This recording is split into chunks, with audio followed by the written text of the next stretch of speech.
Should take about 30 seconds to register here. I'll refresh this page. There we go. Okay, so now I see a preview on LinkedIn.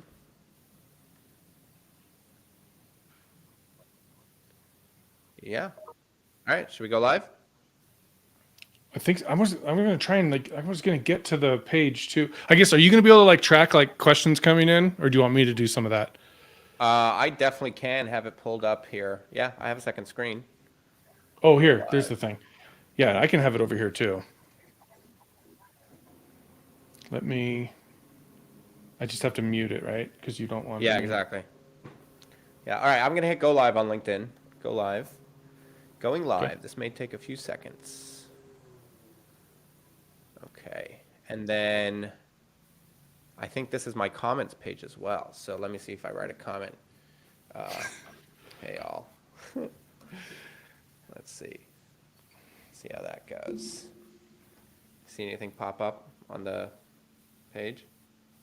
No, there it is. Yeah, it says we're live. Yeah. All right, I think we're live. NerdMDs is all in there. Okay, cool. Why don't I see your comment yet in this platform, but I see it live. Oh, that's from before. That's why. Got it. These are live comments. Cool.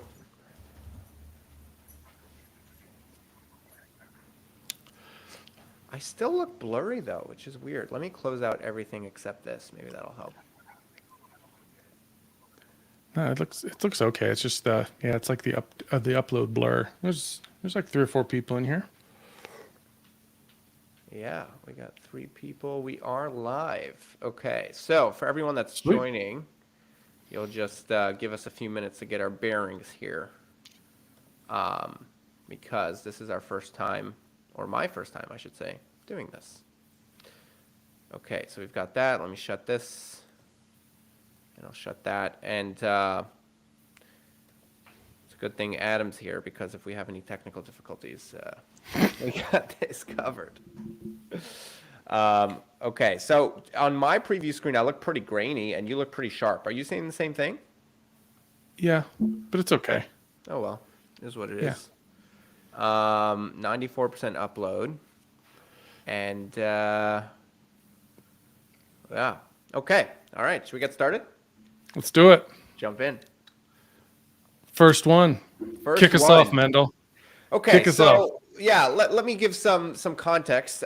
This is an idea that was formed in the brilliant brain of Adam, and Adam texted me a couple weeks ago and asked if I want to do this kind of collab, and I thought it was awesome. Nice, got the merch.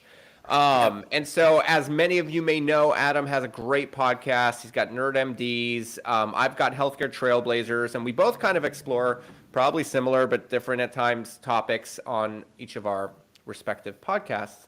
And the good thing about podcasts is that you get to plan them, you can schedule them, you can invite people. But the downside is that they usually end up being produced and take some time until it kind of hits the market. And in addition to that, both of us are booked for a while in the future. And so Adam had wanted to talk about some things live. There's a lot of things going on in healthcare.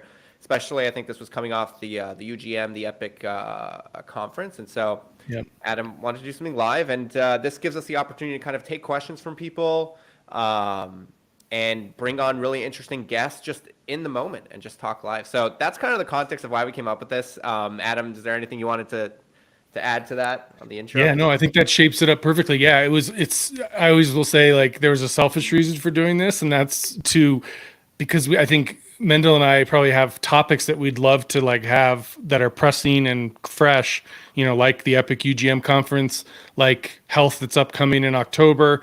And it's nice to kind of capitalize on some of that buzz because people are thinking about it and the people that don't go want to know about it. So it's a nice way to be able to share.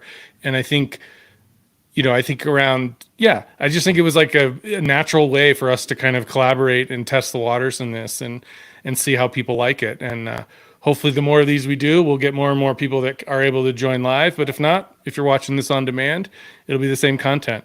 And I think selfishly, it doesn't require us to have to, script a lot, edit a lot, all the stuff that goes into podcasting, which, it's additional. And it just gives people another option. So looking forward to it. And I'd say, I think we have a really good topic for today, and we have a really good guest that's going to join us at the bottom of the hour, because he is a CMIO himself and he's busy.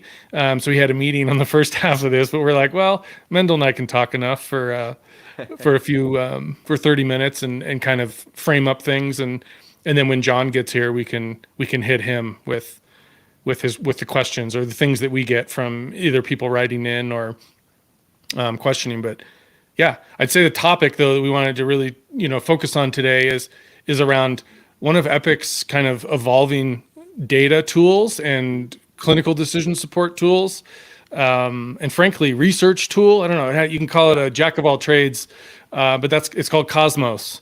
And I don't think a lot of people know quite a lot about it or, the power behind it. Yep, I agree there. And just to double click on something you said a minute ago, which is that this is live. And one of the advantages, like Adam said, is that we're able to collaborate with the crowd live. So, I see there's definitely a good couple people in here. Feel free to drop questions in the comment section, and we're going to look to make this kind of a collaborative experience for both us and the audience. So it should be a lot of fun. So definitely jump in there if there's anything specific. But yeah, they Cosmos is really interesting. Should we do this should we do this almost like Rogan style a little bit, where we share screens and show like what we're looking at and things like that? Why not, right? Yeah, I think we can do whatever we think. Whatever we want, because yeah. So I'll share this. For those that haven't seen it, this is kind of the webpage, Epic Cosmos. And Adam sent me a little bit about it. So my understanding is that this is actually really, really fascinating, and it's a really good way for people to be able to do research. We're moving. Before I say this, why don't you give the intro, Adam, from your lens on what this is and why it's important? Well, yeah. Okay. So what you're seeing on the screen right now, it's this. So you think of this big picture as it's a huge data set of patients that are part of an Epic system, frankly worldwide, but particularly in the U.S. And it's all de-identified, and it's done in a pretty sophisticated way.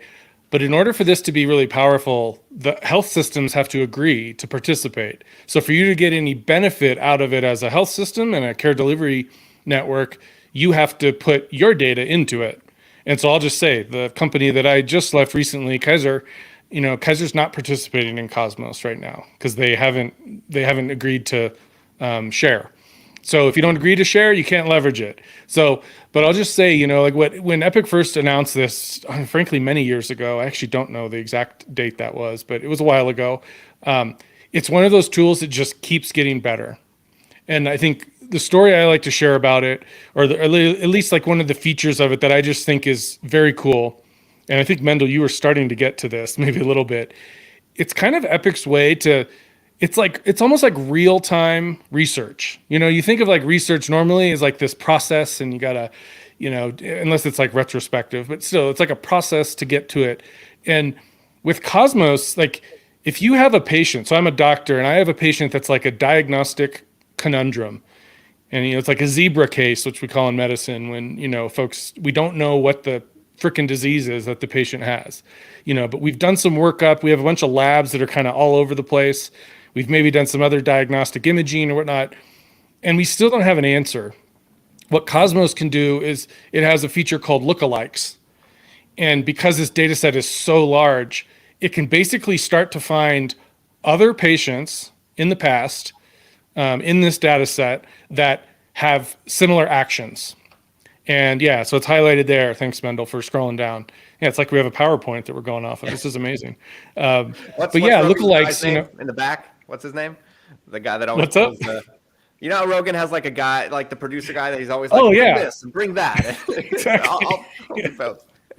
Yeah, we're bootstrapping this. But what lookalike will do is it'll show you other patients in this cosmos that are similar to the one that you're not sure of. And Yeah. eventually it's going to like probably give you some hunches of where you should go next. But what it does right now is it will connect you to the physician who took care of this lookalike. So like I still don't know who the patient is, Ooh.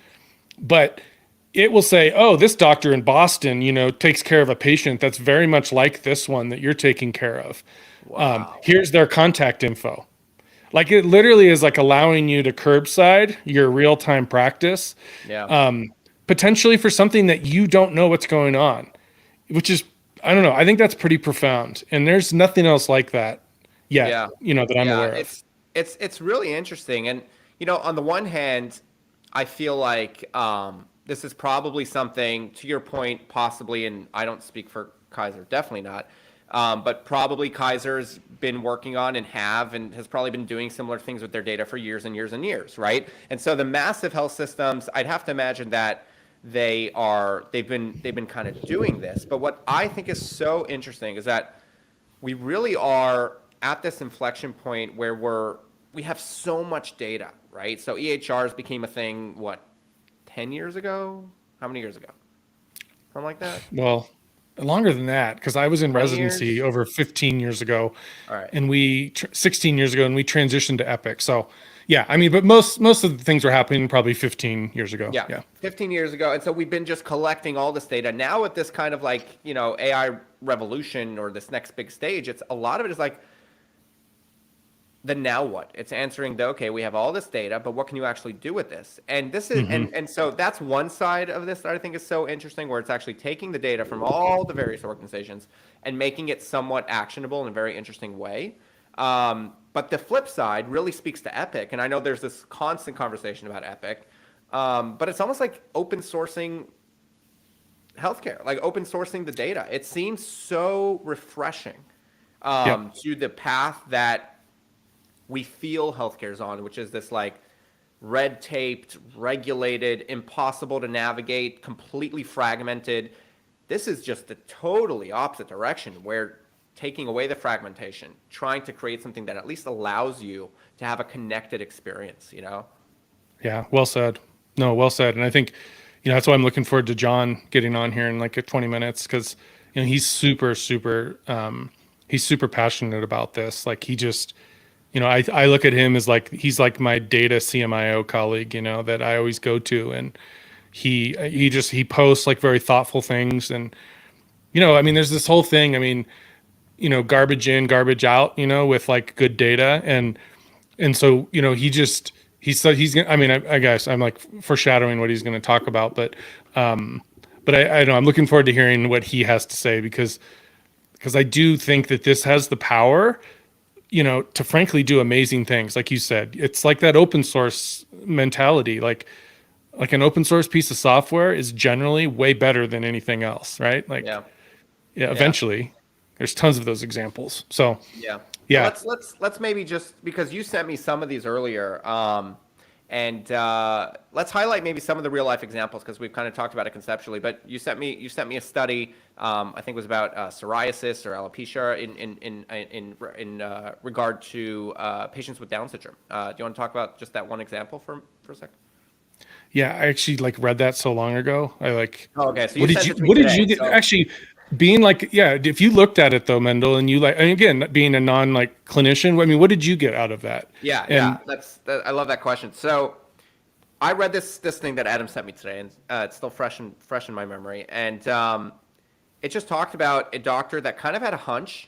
This is what I took from it, and I did skim it, but a doctor that kind of had a hunch that there was a connection between patients with Down syndrome and certain diseases, um, and wanted to know more about that. And the process prior to something like Cosmos was to go find a bunch of patients with Down syndrome and then look through their charts one by one. yep, They had to be charts that you had access to, and hopefully, slowly, painfully, administratively build some sort of study, right? And what he was able to do with Cosmos is just go in and search for patients with Down syndrome. And the number that I stood out to me was he came up with about 100,000 patients, which is half of the Down syndrome population in the United States. So he was able crazy. to access 50% of the population that he was interested in a de-identified way. And then he was able to start poking around and seeing what the various different connections were to higher risk for certain diseases. I don't know in what order, but the name, but alopecia and psoriasis were in there. And he came away with some really interesting insights. And what I was thinking is that, it's so cool that this is kind of step one. This is the present. But step two is when we can build, well, Epic, I'm sure we'll get to a point where it can build this thing to where it's not about a doctor looking for patterns, but the system itself can identify the patterns and get to a point where we don't have to come up with the idea, but it can say, hey, here's a little insight. I'm noticing that A, B, C, D, E, F, G all have one random common denominator. And that's where I think this goes. This is just future. You know what I mean? Like that's where this just goes next level. Correct. No, I think that last comment you made is spot on. I think that's where they want to go. And I guess, John will probably talk about this too. Don't want to steal any of his thunder, but, Epic's had a tool internally inside Epic that you can use as a customer that's called Slicer Dicer. And it's very similar to what you can do with Cosmos now, but with this larger data set. But Slicer Dicer is only your internal data. And so it's the same way, like a doctor could just be like, oh, like how many, like as a primary care doc, I could be like, how many diabetes patients do I take care of? And I'd just be able to go in there and go, okay, these are all our patients. I'm the PCP. These are my whatever. Like you could do all these sort of hunches and pull things in and be like, okay, which ones, I mean, even, solving care gaps or things that they're due for. I mean, and so I think like Cosmos is like that same thing, but like on this like super big level, like the one that you just explained with the Down syndrome. Yeah. I agree. If we can get to a place where, man, this thing can like be, I mean, it won't be proactive, but it'll be like so acutely active. We should be able to identify, the next pandemic before it's actually happened or like as it's actually happening because this data will all be there. Yep. I know there's a comment in there. Yeah. Let's pull in a couple comments here. Which one are you looking at? First of all, the one I was looking at was from Aladad. Yeah, CMIO at HAI Technologies or Chief Medical Officer there. Yep. Yeah. What's your thought on the EHR data sets, which commonly are not accurate? Yeah, that's the whole like kind of garbage in, garbage out question. If the data is bad or it's not clean or not good, then yes, it's going to be. I don't know exactly how Epic is handling some of that in Cosmos, but I know that's front and center. Like they wouldn't have released this tool if they're not trying to solve for some of that. But that'll be a good question to keep for John when he joins too. He might have some good thoughts on that. That's a really good question. And as the non-clinician, just brain thinking here, I'm actually, and I know this is a conversation that's happening right now in the culture in healthcare, but I'm pretty confident that all these various different AI tools that are now being built in all the different little corners of administrative tasks, and obviously, we had the whole conversation about Abridge and Nabla and those kind of tools, and there's other tools.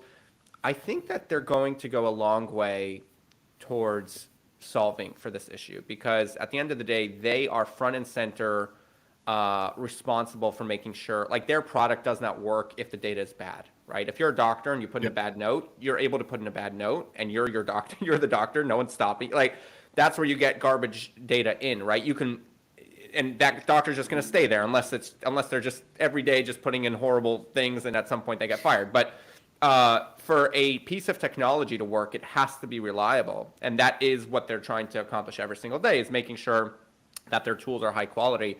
And so I think that these little different kind of fringe pieces of healthcare that are being incorporated with little AI tools are going to come a long way with making a lot less garbage in and a lot higher quality data in. What do you think? Yeah, no, I agree with that. And I think too, I mean, Epic has obviously there's all EHRs have this. I mean, there's the whole argument of like discrete data. Ooh, John, joining early. Welcome. Hey, we got lucky. I love it this is the part that's fun when people can just randomly drop in.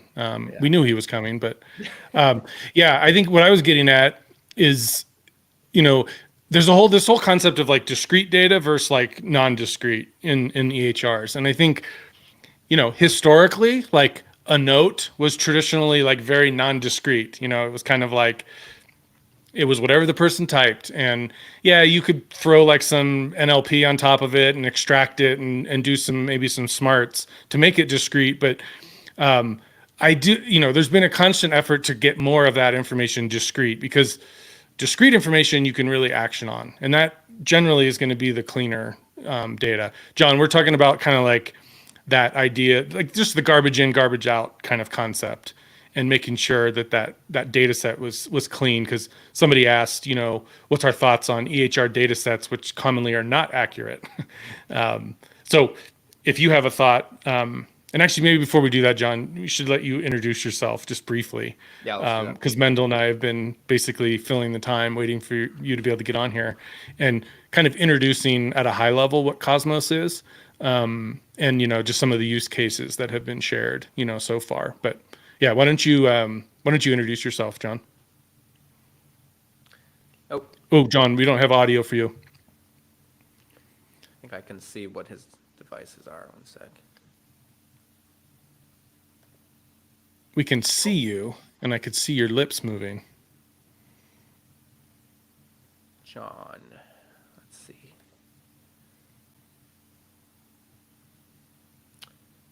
Yeah, it looks like you're using your headset. Say something? Nope. Nope. I've got your headset microphone as your microphone. Does your mic have a mute button on it? Like, does it have a hard mute button?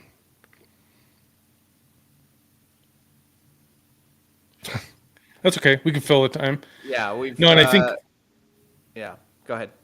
But yeah, what I was going to say too about your comment, Mendel, about AI, I do think some of this tools right now, like you think like ambient, documentation, in some ways it's actually making the problem now worse again, because it's like taking us away from more discrete documentation that could be actioned on.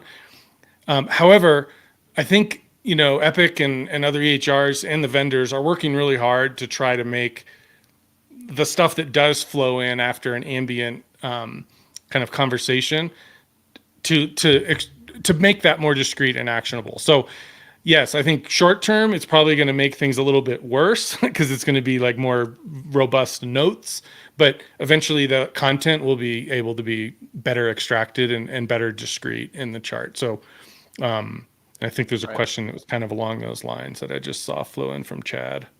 Yep. Yeah, Chad says, on the institutional side, AI is just initially helping sort through relevant pieces of information to help minimize the fire hose challenge. Yeah. Direct to patient solutions are needed. Would love a patient experience solution that's affordable for non-institutional practices. You want to speak to that a little bit? No, that's interesting. And we lost John for a second, but he's probably trying to troubleshoot his figure out the mic hardware. Yeah, these platforms they're able to get even the most technically able amongst us. I've seen it take down really high level engineers. So, but yeah, I mean, so can you explain to me just a little bit more the concept of discrete data versus what's not making it into the note? I didn't understand that fully. Oh yeah. So what I'm talking about is like, just you think of discrete data as like the actual like formal pieces that you would like plug things in. Yeah, I think we can hear you, John, now. So again, guys, speaking in Epic, there's obviously like fields that are like almost like a little form field. If you put something in those, that data is going to be discrete and be able to be extracted and used for other things.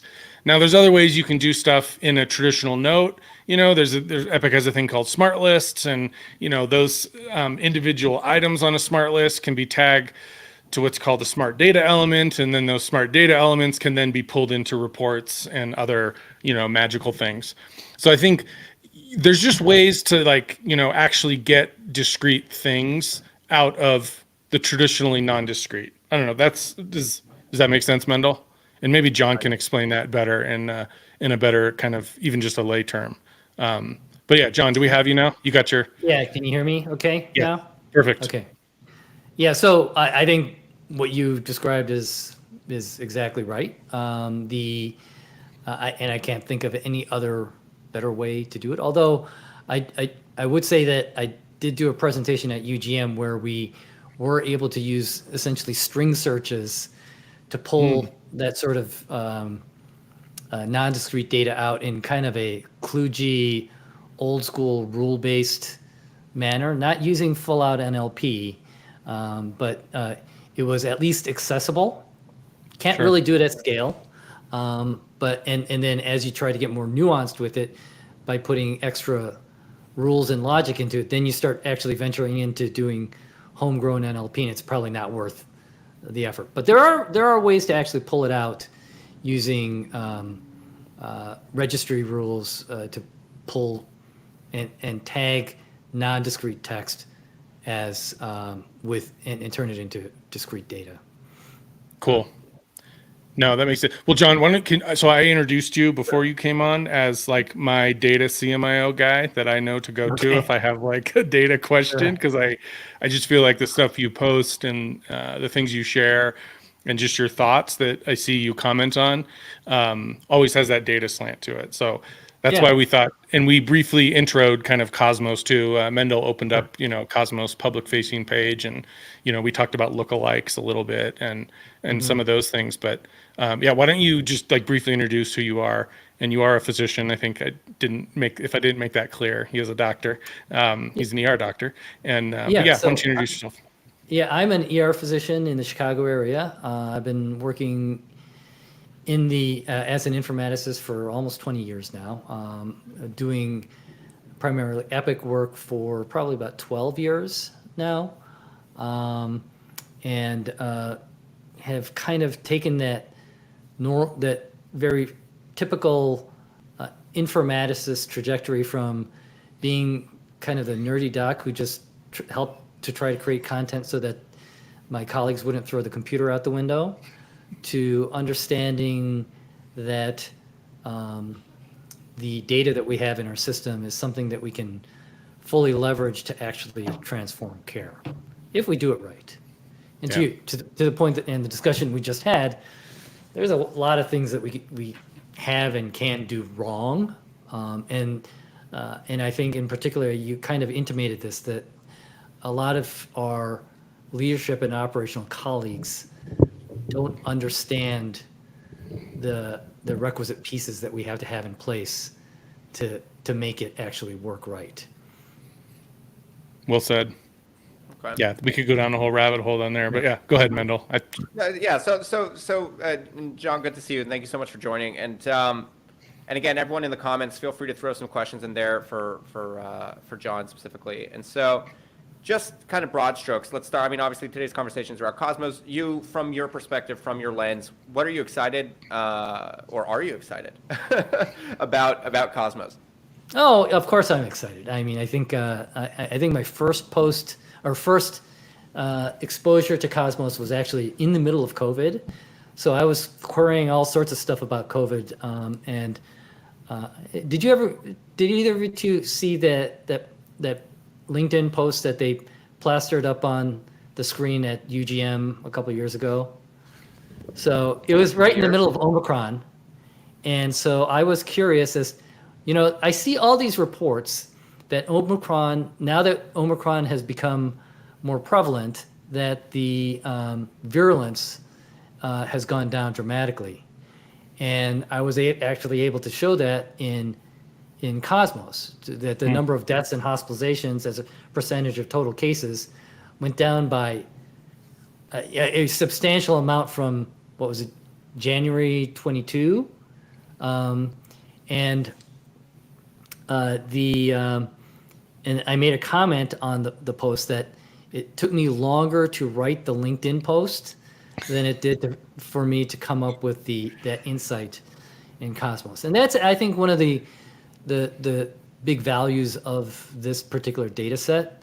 But I think that's just the beginning, and I think there's a lot of misunderstanding, particularly from a lot of executive and operational leaders as to what Cosmos is and what it can do for the organization. The two in particular that I've heard is that, number one, it's got to be difficult to implement, and that is not true. And Epic has tons of resources to help you out with that. It is not a weeks or months long project. It actually is even like days at most. Wow. They've made it pretty easy. Plus, they've dedicated tons of resources to actually making sure that it's a light lift for organizations. And then the second one is, well, we have this data. It's quote unquote our data, which I think you could quibble. No, it's actually the patient's data, but let's just take them at their word and give them the benefit of the doubt. The real translation is that this data is worth something. Epic should pay us for this data, and we're not going to give the data to Epic for free. And also, sort of hidden in that narrative is that we're sure Epic, we know that this data is valuable.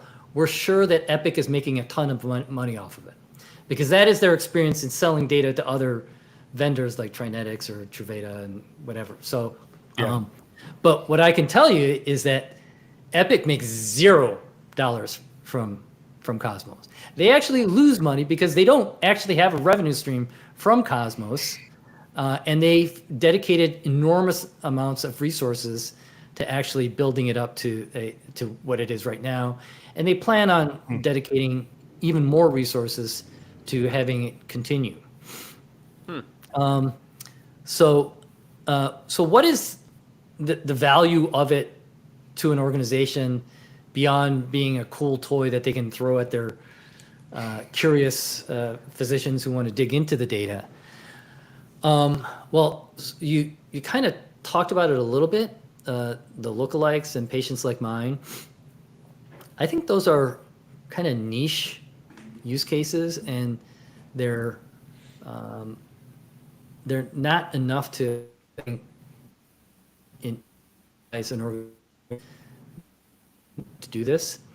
But strategically, you can see the writing on the wall that more and more Cosmos content is going to circle back into operational workflows, and you have to be on Cosmos to receive those insights.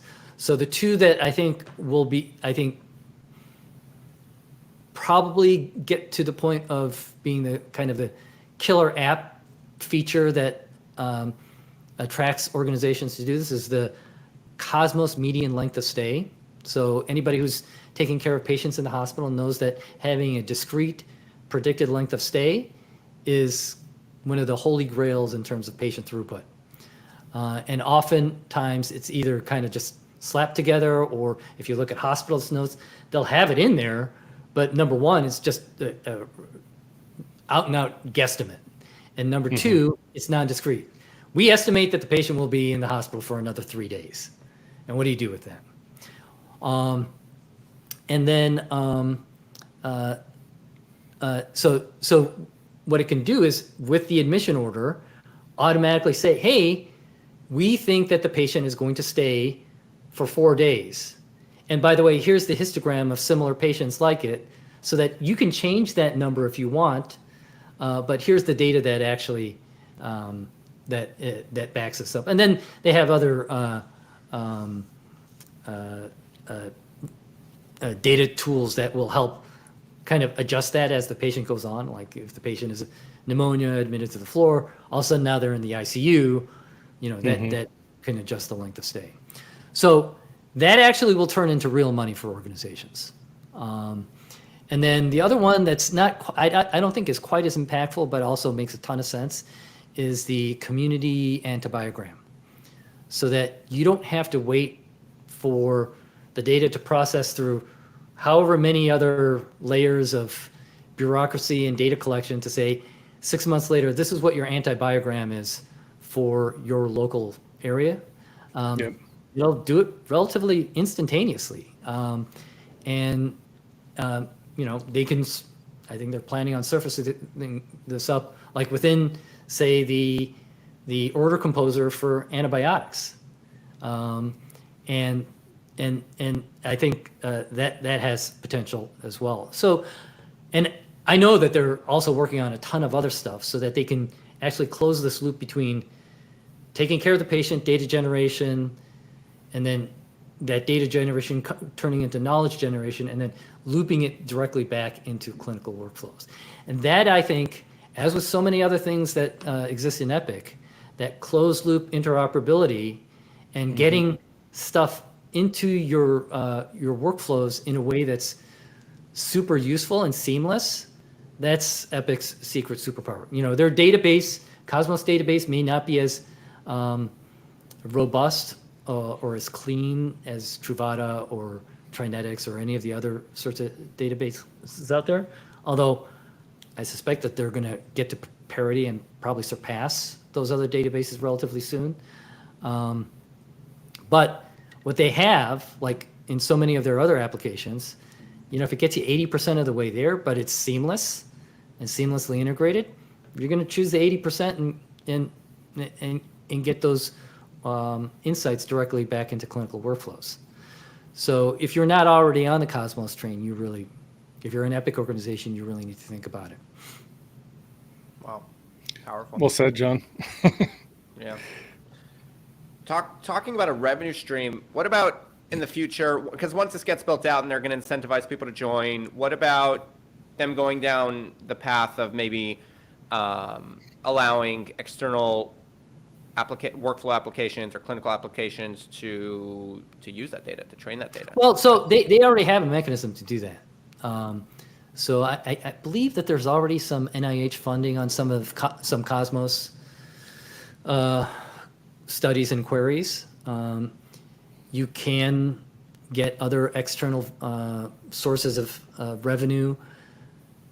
There's a governance process. So it's not just willy-nilly, you just pull out whatever data you want and hand it over to a third party who may be paying you to do this sort of work.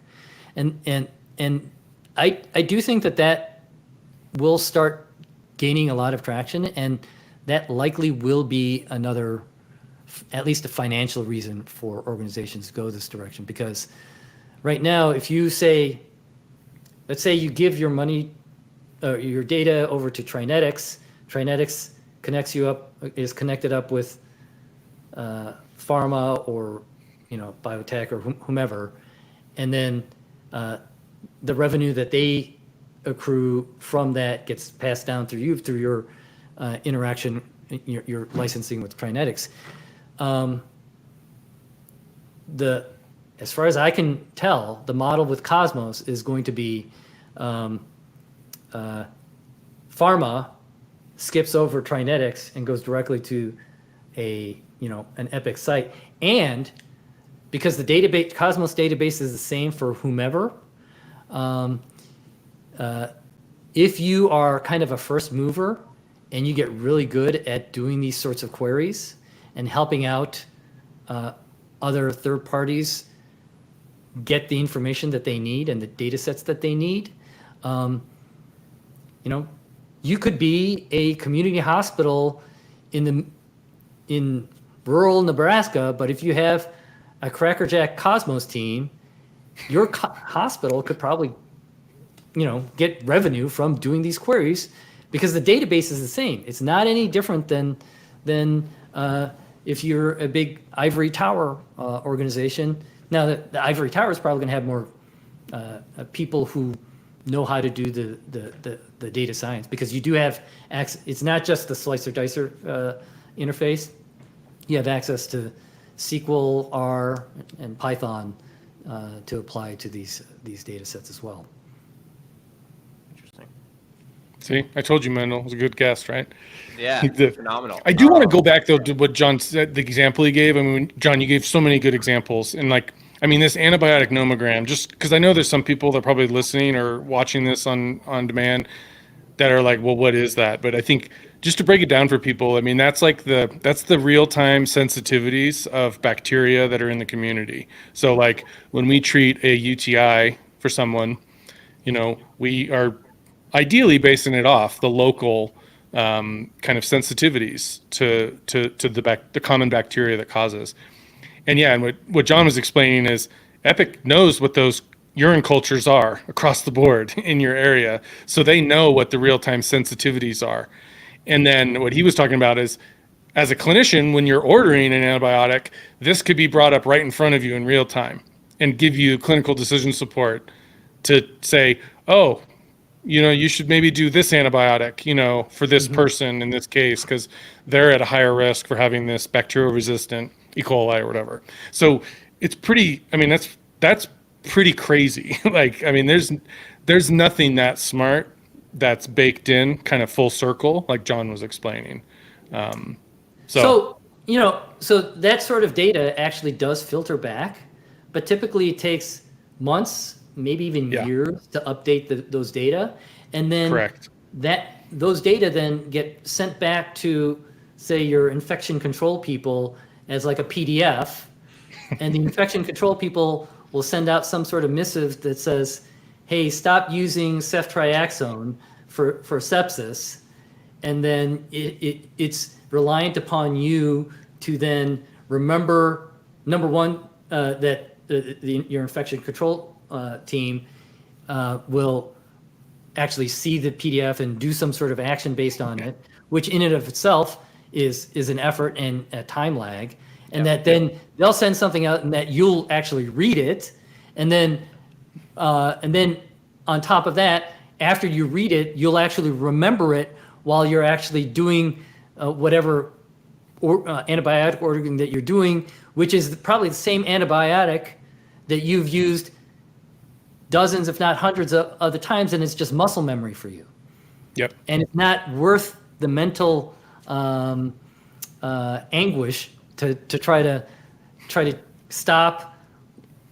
Yeah, let me see what that email said. I remember they sent it to me. Screw it. I'll just order the ceftriaxone. No, that's like one of the best tenets of like being a clinical informaticist is like you're trying to make it super easy to do the right thing, and so if people always go to one place to order their, order set for sepsis or whatever, if this could like be dynamically changing that sepsis order set in an intelligent way, that kind of makes you do the right thing, in real time. I mean, that's actually, that's what you're talking about, John, which is pretty crazy because, that PDF pathway and email pathway, I mean, that's garbage. No one's going to look at that. I don't. But if you put it right in front of someone, you have to action on it. And if you deviate from that, now as a physician, you're making the choice to go against what's clinically recommended. Yeah. I don't think people who don't experience what we experience on the front lines of clinical care understand some of the pitfalls and opportunities that we have to use information delivery to actually truly impact care. Yeah. I often joke, not unseriously, that there's not a pop-up alert that a leader in quality has ever disliked, because they think putting something in, pop that up for them. It's important. I think anybody who has actually practiced and used an electronic record now know what a problem alert fatigue is. And fortunately with systems like Epic, there are much easier and better ways to actually kind of direct people to do the right thing and make it more difficult to do the wrong thing. Yeah. I think that's important, the more difficult part. Yeah. Go ahead, Mendel. Yeah. I was just going to kind of take a giant step back question just for myself, because I kind of made the assumption, because everything these days is infused with Gen AI or AI or whatever, but you're mentioning, John, that you've been using this for a while. So let me just take a giant step back question. Is this using is this now exciting because it's incorporating some sort of Gen AI or intelligence, or is this just a giant database that you can query and that's it? I mean, for practical purposes, just a giant, highly accessible database. But with with access to with the ability to use Python and R on this giant accessible database, I foresee that there's going to be stuff like, here's a new version of CHAS-VASc for to determine whether a patient needs anticoagulation or not. One of my things that I have on my to-do list is to do some sort of risk stratification of patients coming in for stroke, ischemic stroke. Right now, when we do the consenting for thrombolytics, we tell them base rate 6% risk of bleeding. But I think we all know a person, an 86-year-old with a bunch of comorbidities, has a much higher risk of bleeding than the person who's a 50-year-old who's a smoker and has AFib and a PFO. And our threshold for, say, giving thrombolytics is going to be much lower, or should be lower, for that 50-year-old than it is for that 80-year-old. Yeah. And see, that stuff is so exciting to me because that's where, and there's so many different instances of this where we've made healthcare so large in the last 20 years since electronic health records has become a thing. And now then this is what I was kind of talking about earlier. Now I feel like we're on the other end of that where we're making it so small again, because you're able to take all that data and then figure out that hyper-personalized answer for this specific person, taking into account their age, their race, their gender, their location, their everything about them. And you can, what you just said is just so exciting. Although the grain of salt there is that we have to have the right data first. Yeah, so I actually want to dig into, unless Adam, did you have anything? No, keep going. I wanted to go back right before you jumped on. So somebody in the comment section had mentioned, garbage in, garbage out, and Adam and I talked about that briefly, but I kind of want to dig into that a little bit more because my initial, when I heard data in, data out, I was thinking more just like the notes on things, but the actual patient chart is probably what's really most important, right? Like, do they actually have these diagnoses? Like, if that person with the study with the Down syndrome, and it was great, they had 100,000 patients with Down syndrome, but turns out that only 50% of those actually did, or actually had the psoriasis or whatever, then the whole thing is a moot point, right? So, John, what is the state of affairs today as in regards to? I understand that there's some other there could be notes that are this way, that way, the other way, but the actual patient charts. Do you have any data on the current state of affairs as far as the accuracy? Oh, that's I can't answer that. All I know is that it's not good. Not good. But John, I guess along those lines, do you know how is Epic actually buffering that? Right? I mean, because if Cosmos data is garbage, that would obviously be.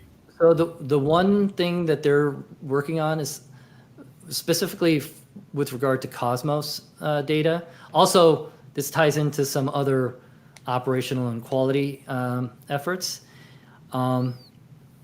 There is a small army of abstractors at every healthcare organization that I know of that takes data, massages it, and then combine various pieces of data and then enters it into a database for American Heart Association, Stroke Registry, Society of Thoracic Surgery, various oncology databases.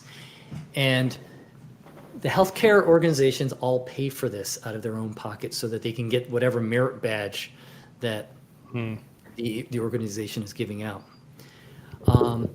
And so you think about it, these nuggets of data that they curate and abstract are really, really valuable.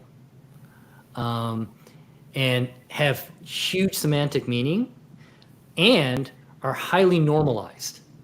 So you can be pretty sure that a person who had a stent thrombosis after an angioplasty in one organization and it's recorded within 3 months is the same sort of has an equivalence to another patient who had a 3-month stent thrombosis at another organization. The data sources from which the abstractors may have pulled it from is different, but once you have that kind of purified, abstracted, normalized data, that becomes kind of a really powerful nugget. Those nuggets right now are completely lost to most healthcare organizations. They're entered in an Excel spreadsheet or a web form, and poof, they go off, and they're basically accrued by American Heart Association, whatever oncology society or other specialty society. Epic is working on an effort to make that abstraction effort exist within Epic as a form. So number one, it makes it easier to collect the data. And you can probably also institute certain number of rules to actually pre-populate a lot of this stuff. And then the stuff that you can't pre-populate, then someone will read a note or connect all sorts of other pieces of data and say, yes, this patient had stent thrombosis in their left anterior descending artery as a result of the stent thrombosis 28 days after discharge. Then that piece of data then exists within Epic. The organization can click a button, send that off to the accrediting organization. But now that data exists within Epic. And that data then can, through the different processes, actually then float up to Cosmos. And so that sort of purification of discrete normalized data is something that Epic is actively working on. And I think that, and I've talked to at least a few people at Nuance about this, that this is actually one of the places where their technology can be really, really valuable. I think it's really cool that you can walk in a room and talk to a patient and out spits a note. But if you can actually collect all that stuff and actually create these semantic normalized nuggets of data, that's going to be, I think, the key that unlocks the cabinet of any number of other data science initiatives. Yeah. There's a question in there about like kind of generative AI. And I think, one thing I was wondering, John, like I know how Epic for just Slicer Dicer, which we briefly talked about too before you came on, how you're going to be able to use, like Gen AI queries, so like someone that doesn't understand or know data science or Slicer Dicer, they can just kind of say verbally, type what they verbally want to get out, and then then Gen AI is going to help kind of parse that out. Yeah, are they doing the same thing for Cosmos? Oh yeah, like in absolutely. that same way. Although, yeah. Okay. Just based on my experience, they have a lot of work to do with this. Don't we all? It's interesting. I won't. It's not ready for prime time yet. At least the version that I. But I guess like that when we get to that point, then you do think like how many people could just go into this, verbally say their clinical hunch, like the case, Mendel, that I sent you. Someone could say like, oh, pull up all the folks with Down syndrome and psoriasis for me in the country. And, and it would just do it. It'd be like your own little Jarvis, that's like. Right, exactly. Kind of and pulling so up stuff I would you. say that, I have told people that my exposure to what this Gen AI analytics querying tool that they call Sidekick, my experience with it has been more entertaining than useful. But if you think about it, I remember being on the floor of HIMSS right as the COVID pandemic was lifting, and seeing basically the only ambient note documentation vendor out there was Nuance, and their tool was it was okay and kind of usable, but it wasn't quite there. That was only like Yeah. 2.5 years ago. And now Yeah. it's almost a commodity. So Yeah. this stuff is going to move really, really fast. Yeah, no question about it. All right, well, kind of last couple minutes here. John, sounds like you're definitely excited about the direction this is going in. You've talked about the upside and encourage health systems to join. And then you talked briefly about health systems that may have an objection to, well, we should get paid for this. And you think that there's an equal trade of value right now, and it's not like, Well, I mean, it's not like Epic is cashing in. well, I know absolutely that Epic is not cashing in. Yeah. They're losing money on it. And they're Yeah. and you may wonder why they're doing it. It's because they are investing in this as an integral part of Epic. And I think people who can see the writing on the wall is that once Cosmos is in place and a key part of the EHR ecosystem, that's an enormous moat. Yeah. And just from people I know in the industry, there are no vendors even close to doing this. I think the only Yeah. vendor that I know of that actually even attempted something like this with was Health Catalyst with their, I think they called it their Touchstone platform. And speaking to people who had some direct insight into that, and have also had direct insight into Cosmos, have said Cosmos blows that away. Yeah. No, it seems like a really smart and really in line move because it's going to be so fundamental, and Epic obviously creates a lot of platforms that other people can then kind of, take little pieces of or whatever. But they're the mothership, right? And this seems to be like it's definitely part of what needs to be the mothership. Yeah, and the one thing that I would also say is that there is a learning curve with this. So you can't think that you're a $3 billion healthcare system and then say, okay, we have a lot of resources, we don't want to do this right now, we'll just turn it on later. If you do that, you're going to be behind the 8 ball because a lot of your competitors will be running circles around you with Cosmos and getting maybe a bunch of study contracts through NIH and pharma and whomever else. And once you have those relationships in place, it's hard to break those. And if you should be having lots of FOMO here. Have FOMO. FOMO's good generally. FOMO's good. Yeah, especially if it's gonna create operational efficiency and better patient care. The FOMO is fantastic. Well, that's really awesome. Adam, did you have any kind of closing points or remarks? No, the only thing I was going to mention when we were kind of talking about like why maybe some health systems don't want to share yet, I think it's like comes to, and again, I mean, everyone I think maybe knows, but I left Kaiser Permanente about a month ago. So I'm not speaking on behalf of them, but I think that Kaiser's resistance to do it was they have a very large data set that they would be contributing, and now other health systems that are technically their competitors would be able to like benefit from that. Yeah. I don't agree with it. I'm just saying I don't personally. Relatively speaking, it's a drop in the bucket at this point.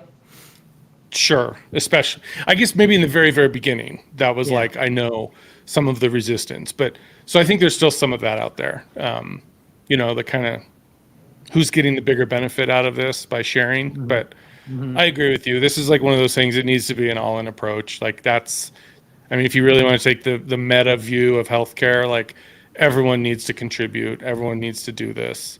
For it to be the best. Can they choose to market this directly to the patient and have something in like kind of the My Chart area that patients can flip on? So I don't know if they are. I have mentioned that to some of the Cosmos leaders that I know that especially once Sidekick comes in and becomes quite workable. Mm-hmm. Imagine having patient access to Cosmos. Here's what I would do. Here's what I would do. Okay, health system. If you don't want to turn on Cosmos, we're going to have it as an option to your patients. And then the insights that the patient will get will be their health system. Hey, your wait time 2 blocks away. Well, so to be clear, one of the things that Epic is very compulsive about is that you cannot identify health systems within this data set. You can't actually, in some ways you can identify zip codes. Other ways you can't. It's a little bit complicated. But they've Imagine done. you saw, hey, you're waiting for this appointment for 2 months. The average wait time in this state for is, Yeah, I think you is can 2 probably. weeks, you know? I think you can actually do that sort of query. Yeah. Yeah. And I'm just saying that because you got to think about how to incentivize patients to want to flip that switch on, and they don't really. I mean, patients don't typically care about the research. If they did, they'd be doctors. So, you know, but it could be cool. Anyways. Yeah. That's awesome. No, that's awesome. I don't have any final words, Mendel. I think it was a fun conversation, John. Thank you for jumping in your busy day. I know how those days are, and you're sometimes jumping back to back to back to back to back, and Right. hopefully you got to eat at some point in the last hour or so. I did. Good. But no, I think too, circling back to why we did this, you know, John and I had reached out and I was like, oh, John, I want you to be on the NerdMD's podcast. And then I was like, but we can record it, but it won't come out until 2025, you know, like, and so this is the way that we can have these like kind of fresh, pertinent conversations. And I think bring Mendel's and my perspective that is complementary, and have, you know, cool, interesting, smart guests on here. Our goal is to have people smarter than the both of us. So I think we accomplished it today. Yep. All right. Thank you. Thanks, John. This was fun. Everyone follow Adam, follow myself. There's not an official page for this collab because it's limited time, but we will be dropping future episodes, and we'll see y'all next time. Thanks. All right. Cool. Thanks Awesome. for having me. Bye. Thanks, guys.